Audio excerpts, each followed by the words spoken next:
Hey everyone, Kyle once again, and welcome back to the next episode review of Oshi no Ko episode 2. And, well, after watching the first episode, which consisted basically a movie with basically 4 episodes combined, right? You guys say this is the 5th one, though, but still. But after watching the first episode, full length, right? And how much good it was. I mean, after all that, especially with our guy who's been reborn as one of this popular idol named who was reborn as one of her twins, right? As well as this one girl who back then when he was a doctor, and she was a sick, ill patient, right? Died first though, passed away before him, and also ended up being reborn as the other twin of Ai's. And the whole entire time was this big family dynamic, between with Ai and her twin children, right? Which you say reborn though, but still of Aqua and Ruby. And how much the family bonding I was really enjoying, At the same time though, with the twists and stuff like that, especially with the ending of the first episode when just with Ai just being stabbed, and by this crazy stalker, which also had help from the information given from her hubby, Ai's hubby, And I say really, not saying husband because they weren't married though, but still, the father of the twins. And with Aqua's his onset mission is to find out who their father was and to kill him, because it ended up ruining what happened with his mom. So, and just episode 1 was really great, I'm really enjoying this already, But episode 2, continuing onwards, because now that they're older now, in middle, because you get another time scale. This is where they're middle school, because by the end of the first episode, when they were just entering high school now, but now this is the time when they were in middle school, and before they get to the high school though, and Ruby is dead set being an idol. She wants to be like her mom, and the thing is with her brother Aqua, who is set on revenge, right? But he does not want her to be an idol because she's been applying to these applicants, for testing for idols, potential idols, new future idols, right? She's been denied that because she's been getting calls, which there's one time she gets a call to say, "Oh, you've been denied," which actually turns that was her brother, actually doing that because he doesn't want. She becomes an idol. She doesn't want anything to happen because she doesn't want to end up being like what happened to their mom, and he doesn't want her to become an idol. He doesn't just denying being these fake agencies and just denying her application basically. And which in terms why I feel sorry for Ruby, because this is her dream and she really wants to be an idol, right? And even so, even though despite the whole fake phone calls, whatever, even Aqua tells her like, hey, you by the time you're 30 years retired because you're not gonna be that good no more because it basically when you live to 30, you're basically past your prime as an idol, right? And it shows how further it explores how dark this like with Zombieland Saga, that's an idol though, but that's just more common with dead girls though. But here is exploring more how the harshness of the idol industry is. But even he told her but you have to retire by your 30 because you're not gonna be not in that prime no more.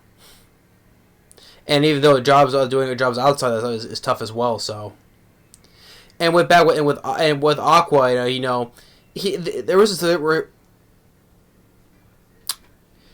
where he thought by this time he's pursuing his dreams of being an actor though, but he's currently not doing that. He can work. He's working with the director though, who's been like basically a mentor to him.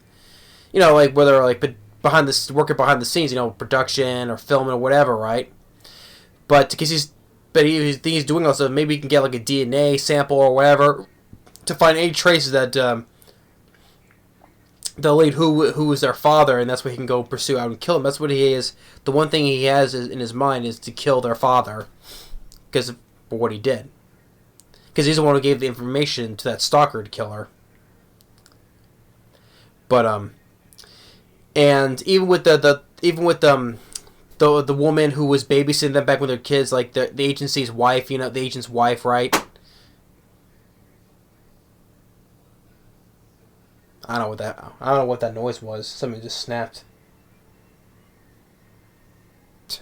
Anyway, but she said she was going to take them in and raise them as her own, although she can't replace their mother, but she'll raise them as the best she could as her own kids. And then she was even considering of making a new idol group, right? And even though, and which is kind of the best way because like how Ruby is just trying to go into these different idol groups. I think it's the best way that she wants to have just reopen the agency that they originally had, and make a new idol group from there. And then that is going on with give this a moment. It was a kind of a moving, but at the same time it was a very funny moment where Aqua he goes to the director's place, right? And the funny thing is, the director, even though he's in his 40s, right, and he's still living with his mom, like there's the moments where, where the joke is where he's giving this moving speech to Aqua, right, and just his mom keeps on popping in and out of his room, like, oh hey, I'll be down there in a minute.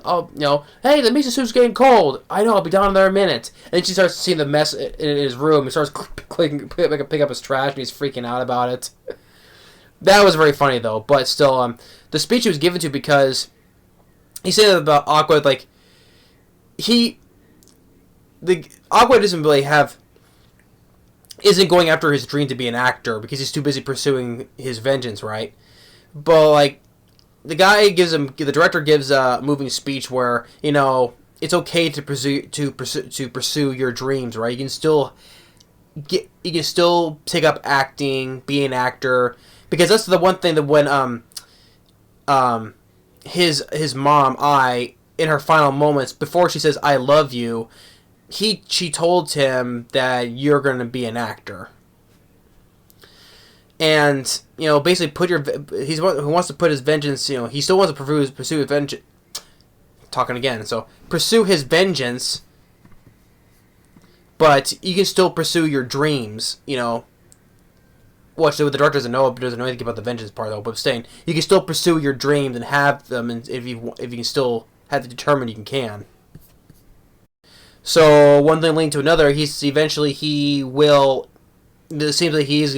going to pursue his acting career after that good speech that the director gave to him, and then while they're at school, the girl who passing by recognizes Aqua, which in the first episode when Aqua went to that shoot when we first saw the director, we went to that shoot. There was this girl this child who could say who can cry in an instant, or basically can lick baking soda off the floor, right? That girl is now grown up and still recognizes Aqua, even though they haven't seen each other for a long time, though, right? It's like, oh, you're Aqua. And so, at least they bring her in, and so that she still remembers Aqua. And then from then on,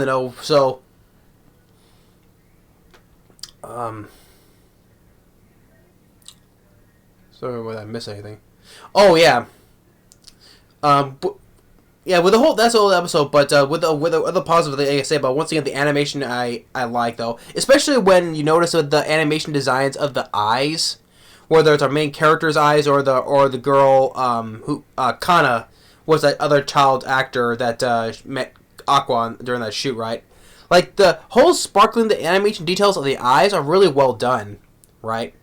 I mean, of course, since Aqua and Ruby, since their mother, right?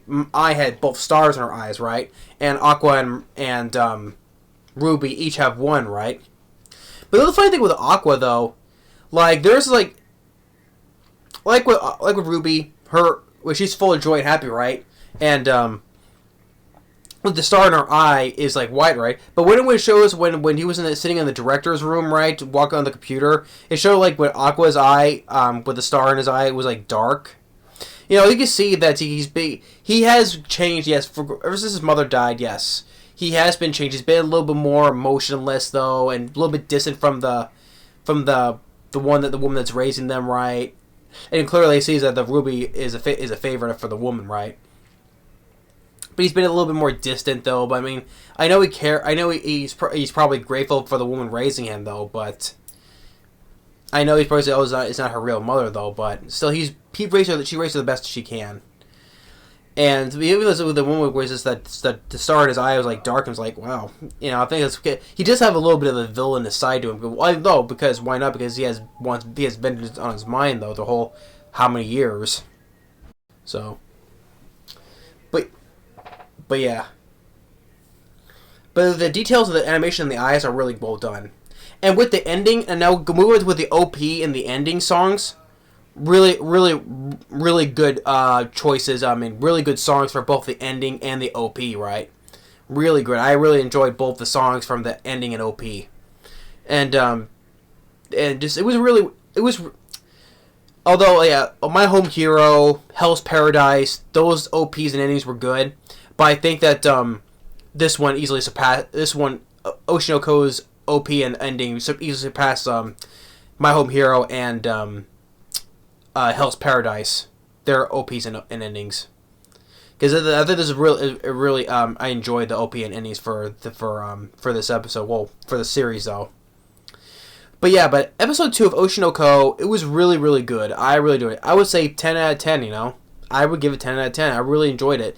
Yeah, feeling bad for Ruby because basically her brother just doesn't want her to become an idol, but she just won't back down because she has that little bit of flair to her, you know, that she really wants to pursue her dreams to be like her mom, you know, and Aqua, that he wanted to put his acting aside and pursue his vengeance though, but like with that good speech that the director gave to him, saying it's okay to pursue your dreams, it's okay for people to dream, And before being interrupted by that funny joke with the guy's mom, keeps interrupting.